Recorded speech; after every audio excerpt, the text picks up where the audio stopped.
존경하고 사랑하는 우리 구독자 여러분 반갑습니다. 여러분의 멘탈 전도사 천만전자입니다.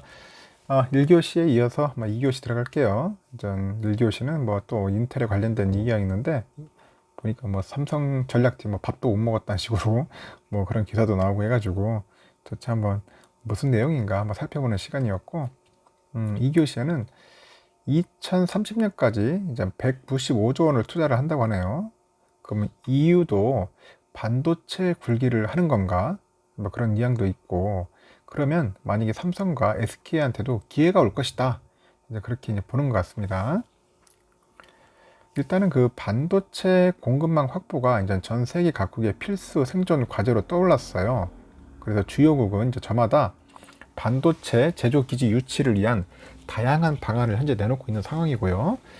또 이런 가운데 유럽연합이 이제 반도체 생산 분야에서 역내 국가들의 점유율을 한 현재 10%에서 한 20% 정도로 이제 뭐 2030년까지 높이기 위해서 한 1,450억 유로를 투자하겠다.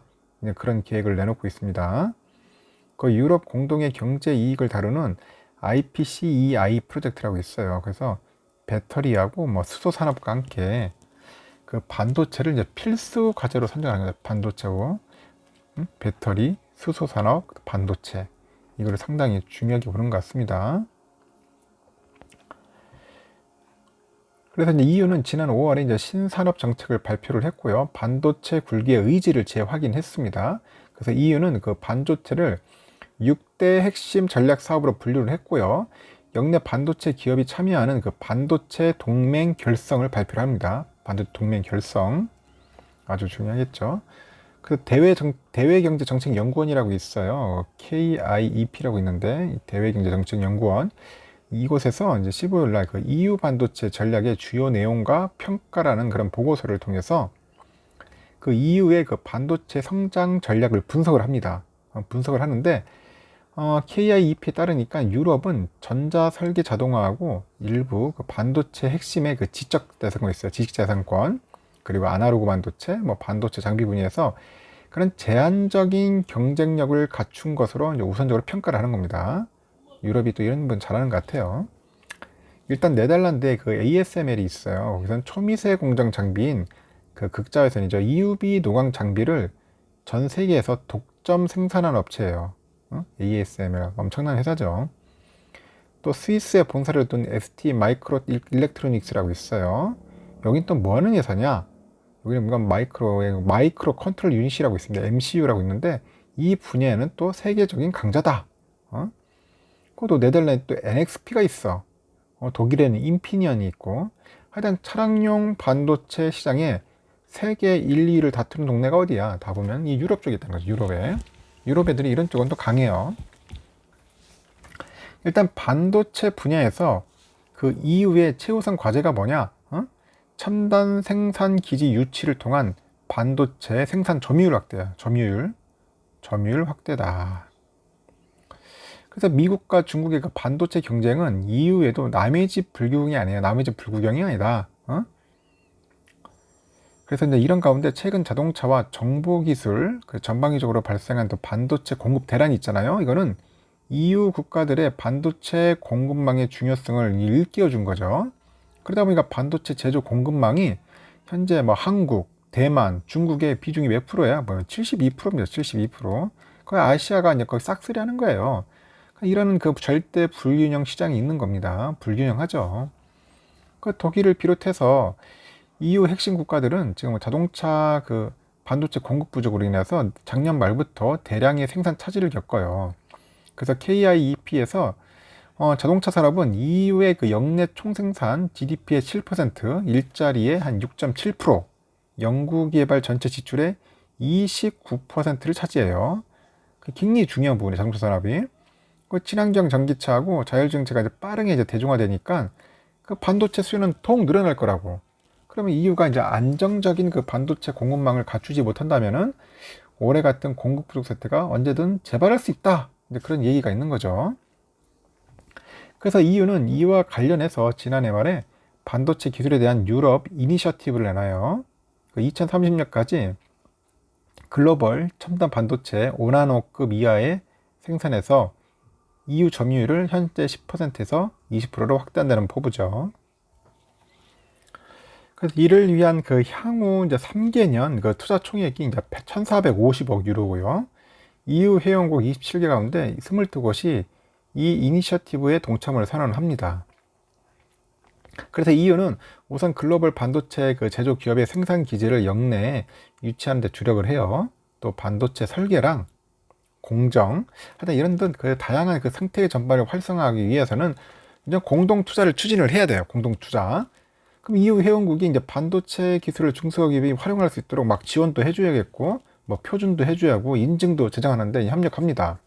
그래서 EU는 역내 정부와 기업의 그 구체적인 투자 발표도 잇따르고 있고, 그 독일의 그 이제 여자분 있잖아요. 그 앙겔라 메르켈 총리 올해 4월에 하노버 그 산업 박람회에서 27개 유럽 기업과 함께 시스템 반도체 산업에 36억 유로를 투자하겠다 밝혔어요.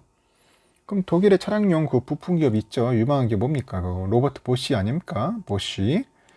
그 보쉬가 올해 드레스덴에서 그 자동차용 반도체 양산을 위해서 완전 자동화 공장을 준공하고 연내 가동할 준비를 마쳤다. 이제 그렇게 언급을 합니다. 그래서 반도체 장비 강국 네덜란드가 또 제조 장비 혁신을 위해서 6억 유로 규모의 3개년 투자 계획을 2019년부터 또 이행 중입니다. 그래서 네덜란드는 노광 장비에 초점을 맞춰가지고 산업계나 뭐 학계가 협업해서 공동기술 개발에 나섰고, 그 네덜란드가 또 특히 유럽 전체가 참여하는 그 국제 협력 프로그램을 통해서 7나노 이하의 첨단 12인치 웨이퍼 제조 공장을 갖춘 그 반도체 시범 제조 시설을 설립한다는 그런 계획을 갖고 있어요. 하여튼 IPCEI는 그 프로젝트는 연내 그 정부하고 기업이 육성할 차세대 반도체 그 제품을 선정을 해가지고요, 기술 개발도 지원을 하고 있는 거죠. 그래서 그 반도체 프로젝트는 5개 하위 분야로 구성되는데, 그 반도체 그 에너지 효율을 개선하기 위한 그 에너지 효율 반도체, 스마트 가전, 뭐 자율주행이 탑재될 전력 반도체, 스마트 센서, 고급 광학 장비 이렇게 구성되어 있어요. 효율, 뭐 전력, 센서, 고급 광학, 복합 재료 이런 식으로 되어 있는 겁니다.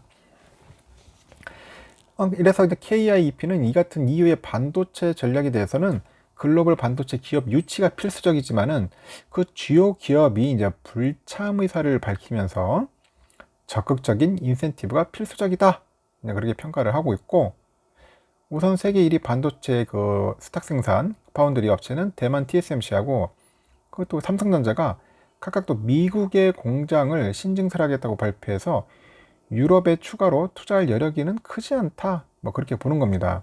또 설상가상으로요, EU의 그 최대 반도체 제조 기업이 있는데 ST 마이크로 일렉트로닉스가 이씨가 주도하는 그 반도체 동맹에 참여하지 않겠다 이미 입장을 밝혔어요.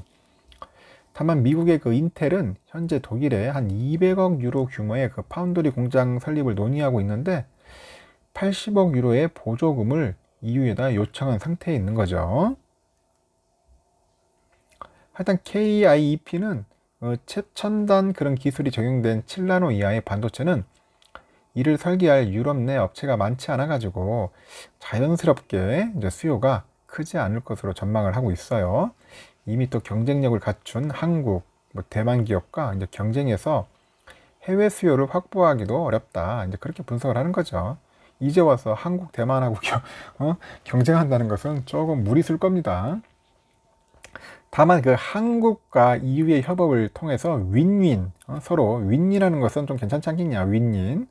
이것은 한번 기대해볼 만하다. 이제 KIP가 이제 전망을 했고, 한국은 이제 K반도체 전략을 5월에 발표했어요. 그죠? 5월에 발표했고, 그 시스템 반도체 경쟁력 제고에 나섰다. 그런데 거기서 보면 고급 인력, 핵심 지재권, 뭐 장비 경쟁력은 약간 좀 떨어져요. 부족해져, 아직까지는. 그래서 EU는 그 장비와 지재권 분야에서는 경쟁력이 있어요. 그래서 서로 이제 상호 보완하자. 상호 보완이 가능한 협력 대상이다. EU하고는. 그래서 특히 이제 G7 정상회의 이후에 EU에서 그 한국에 이제 협력 강화를 제안하고 있어요. 그래서 협업 분위기도 약간 무르익는 상황이다. 무르익는 상황이다. 이제 그렇게 지금 보고 있는 겁니다. 그래서 미중 전략 경쟁이 이제 반도체 생산과 이제 공급으로 확산되고 있는데, 한국과 EU는 서로의 그 부족함을 서로 보완하면서 반도체 경쟁력을 높일 수 있는 파트너다. 이제 그렇게 판단을 하고 있는 겁니다. 그래서 앞으로 우리는 삼성과 SK는 보니까 이제 EU랑 연합을 해가지고 하면은 좀 더 기회가 오고 더 좋은 기회를 가져서 이제 더 날아갈 수 있지 않겠느냐. 이제 그렇게 보고 있는 겁니다.